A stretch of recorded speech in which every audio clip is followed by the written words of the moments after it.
Hey, what's going on, everybody? Welcome back to the channel. Today on this video, we're going to be running through 4 or 5 of my favorite wintertime baits. These are baits that I rely on religiously when I'm fishing during the wintertime for a lot of different fisheries around the country. You know, pretty much anywhere in the country you can go between December or like late November and like February or early March, and you can catch fish on these baits. Now, there's a bunch of other baits. Pretty much any bait that you can find in a tackle shop, you can catch a winter bass on under the right conditions. But these are like high percentage baits. These are baits that, number one, allow me to cover some water.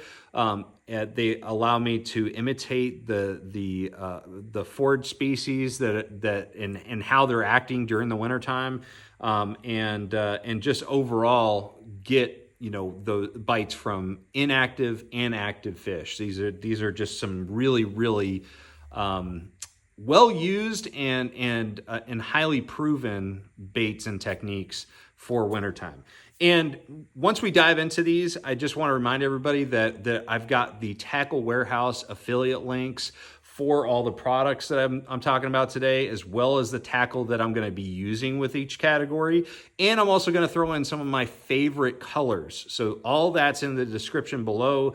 And if you're going to purchase those products anyways, please consider using those links because it helps to support this channel and keep me motivated to do more content.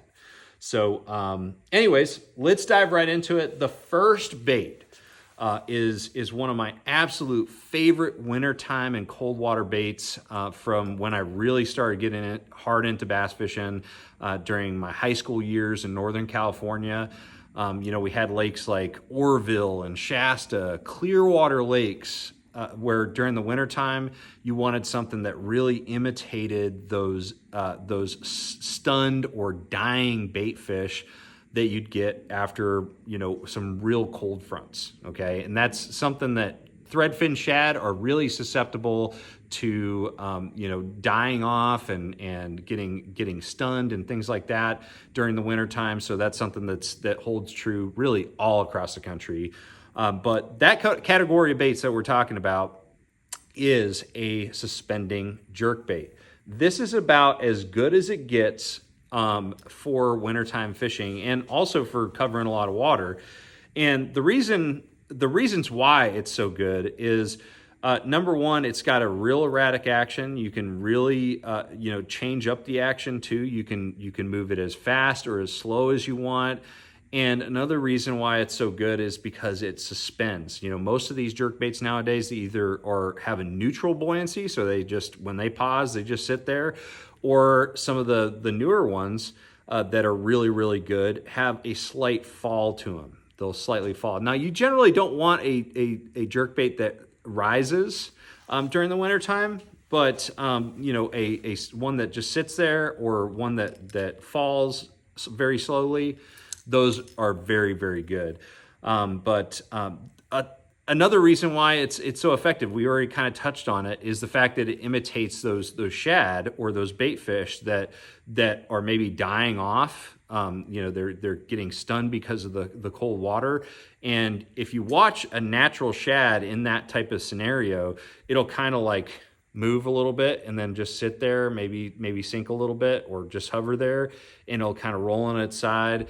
It's just kind of that last stretch of life, and it's just because it's affected by that cold weather. And a jerkbait imitates that great. You know, it can move erratically side to side, and then just sit there, just like a dying shad. So that's why a jerkbait is so effective, or at least some of the reasons.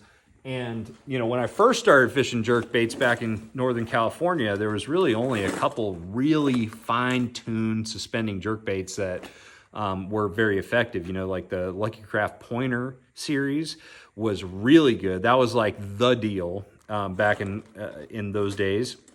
But nowadays, there's a ton of different jerkbaits on the market that do really well. This right here, this box, is my A-Team jerkbait box. So if I'm going jerkbait fishing, this is the first box that I'm gonna reach for. I've got several other jerkbait boxes that have got some other ones that are maybe, you know, baits that are more specific for certain times or situations. But this one right here, I mean, 95% of the time, my jerkbait fishing is with this box. And I've got Vision 110s in here, 110 Juniors in here. We've got some new jerkbaits from Rapala or Rapala that I really like this one right here. This is the new Maverick 110 series. That one's a really good one. And my personal new favorite, we already held it up, but this is definitely one that I really, really love, is the Berkley Stunna. I don't work with Berkley. I've never worked with Berkley, but they dialed their jerkbait game with the Stunna. So I really like this. It is, in my opinion, the Stunna is one of the best for when the fish are, you know, the water's cold, but the fish are pretty active, because it does have a really robust action, you know, wide action to it. And if I'm looking for something that maybe is catered to more inactive fish and in the most cold water, a lot of times I'll go to like a Vision 110 or something like that, or even go to a Rogue, like old school Rogue, but I'm not a big Rogue angler. But anyways, the Stunna is a really good one. So anyways, fishing with a jerkbait in the wintertime is a given. It's often the first bait that I'll pick up and just start covering water. I'll fish it on all different types of banks and structure. I'll fish it around, you know, secondary or main lake points where I'm, you know, standing pretty far, you know, positioned pretty far from the point and casting to the point, work the sides, that sort of thing. I'll also fish it on what we call transition banks, which are essentially the bank between that secondary point in the back of a pocket. That maybe has a little bit of like a 45-degree bank or something like that. That's a great situation. Really, there's a lot of different scenarios you can fish a jerkbait. Okay, the biggest key is the fish need to be in the depth range, or at least be able to come up to the depth range that the jerkbait is fished in.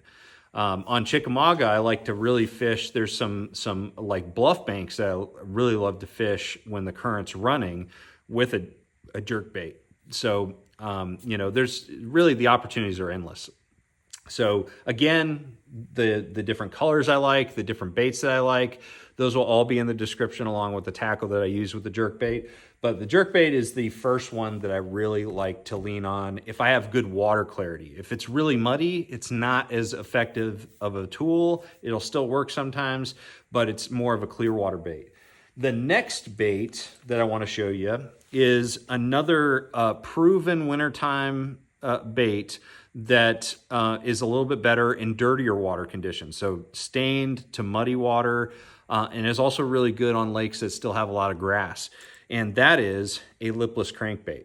Okay, lipless crankbaits are one of the best shallow water fishery wintertime baits that there is. It's been around for a very long time. And this time of year, I'm generally fishing some type of craw pattern. So lots of reds, oranges, that sort of thing. Sometimes some browns. You know, especially in the South here, red is a really big deal because that's consistent with the color of a lot of species of crawfish.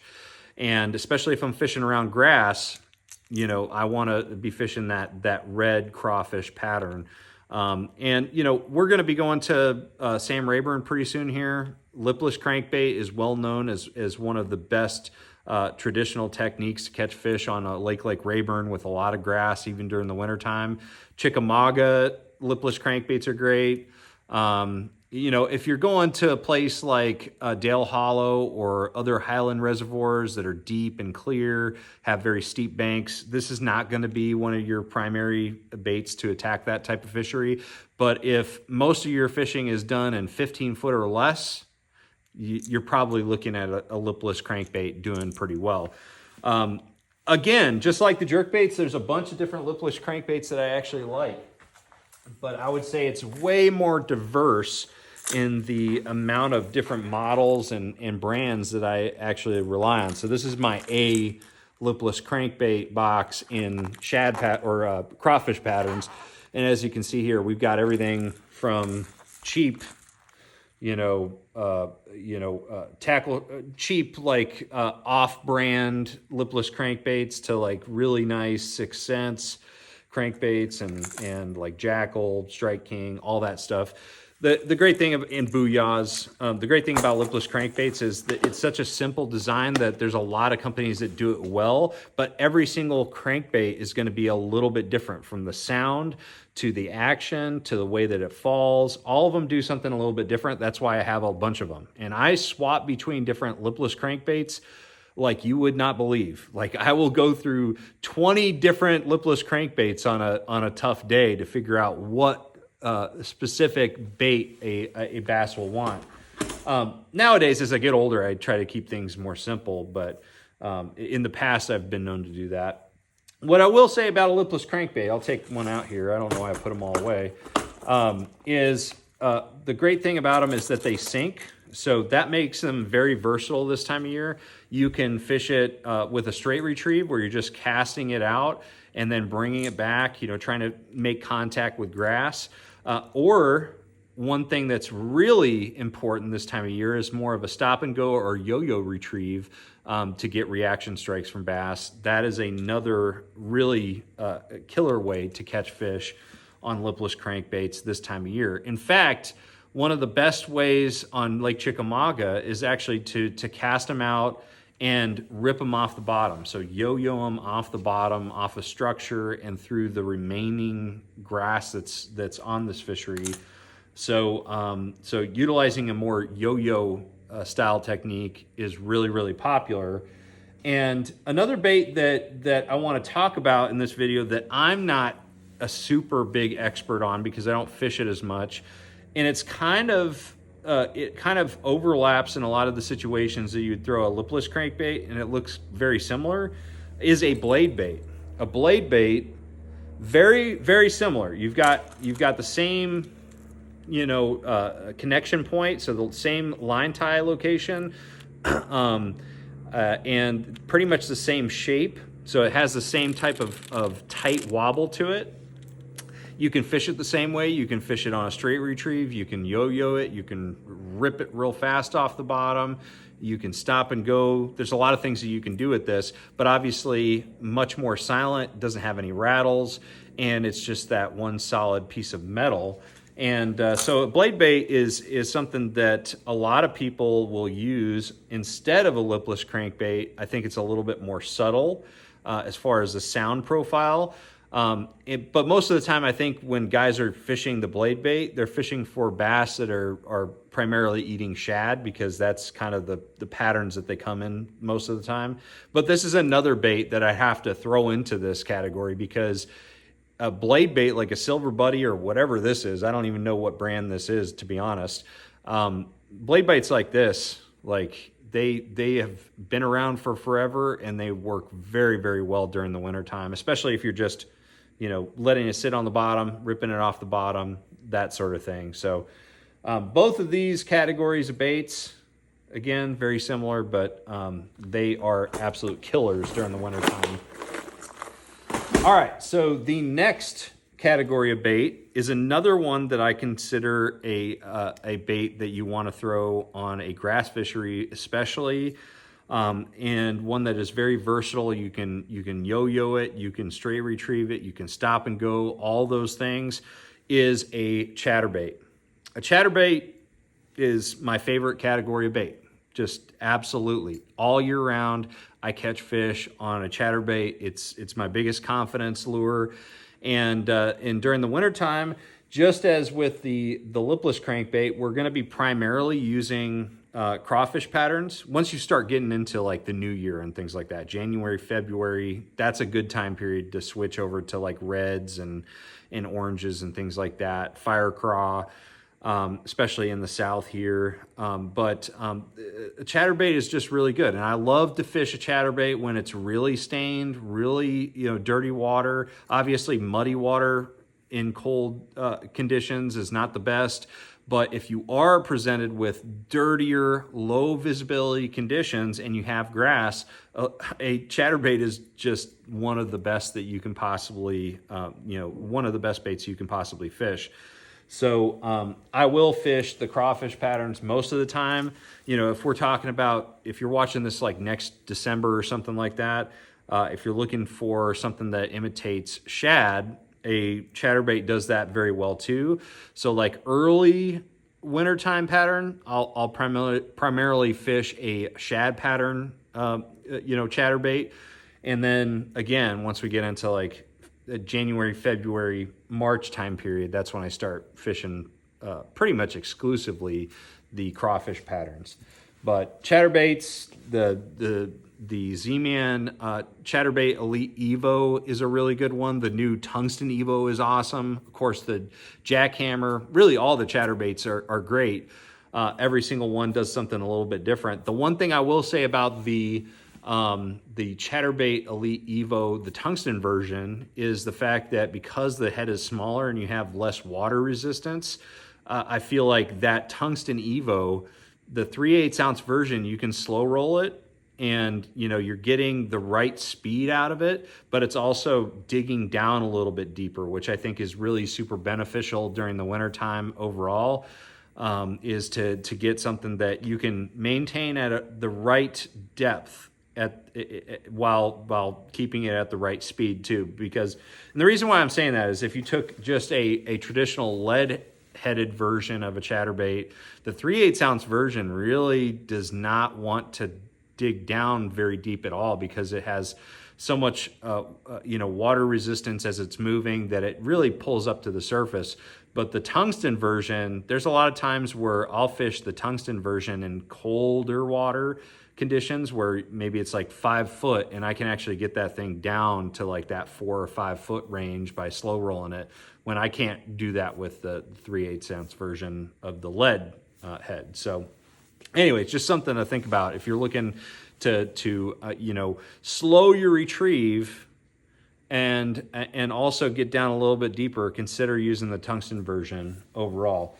All right, so what's next? So the next bait, Chickamauga specifically, this is by far the most productive wintertime bait I've ever seen, ever. You know, so this is a bait that I've caught more fish on Lake Chickamauga than any other bait that I've ever thrown, and that's just a simple finesse swim bait. And this one's a little bit kinked. I picked this one just because, you know, I'm probably just going to throw it away.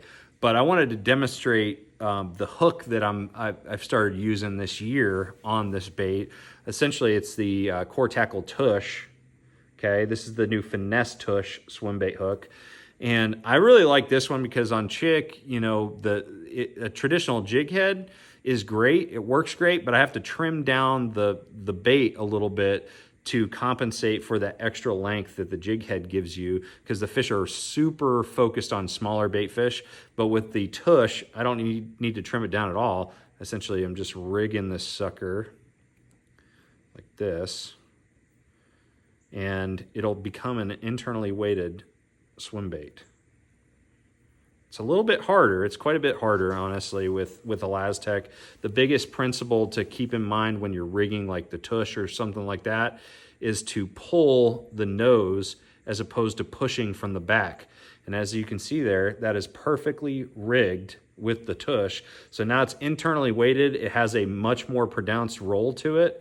And yeah, it just looks super natural because you don't have a jig head that maybe doesn't match the profile or color of the swim bait.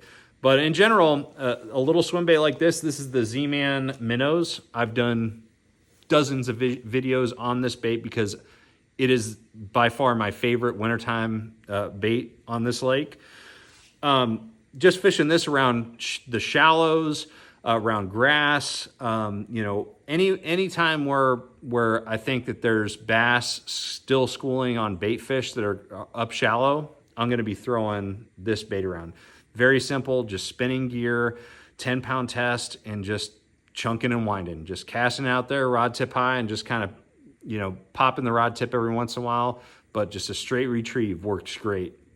So little swim bait like this, there's a lot of different swim baits on the market. This one's by far my favorite, but a little swim bait can can do wonders, even with big bites during the wintertime. And so that's why it's on the list. But anyways, guys, just wanted to share my favorite wintertime baits with you. Again, these are the ones I'm going to start with, and then I can start experimenting, doing crazy things, and satisfying that little light bulb that goes off every once in a while. But these are tried and true. So anyways, guys, if you think that I missed anything, obviously a jig's not on here, so I'm going to get a little bit of flack for that in the comments. But if you think of anything else that I missed that should be on this list, or at least is on your list, drop a comment below. I'd love to hear it. And also, if you have a topic that you want me to cover in a future video, I will do that if you drop a comment below. Thank you guys so much for watching. Make sure you like, share, subscribe. Check out those links to the Tackle Warehouse affiliate deal in the description below. And I'm going to see you out on the water. Trust the process.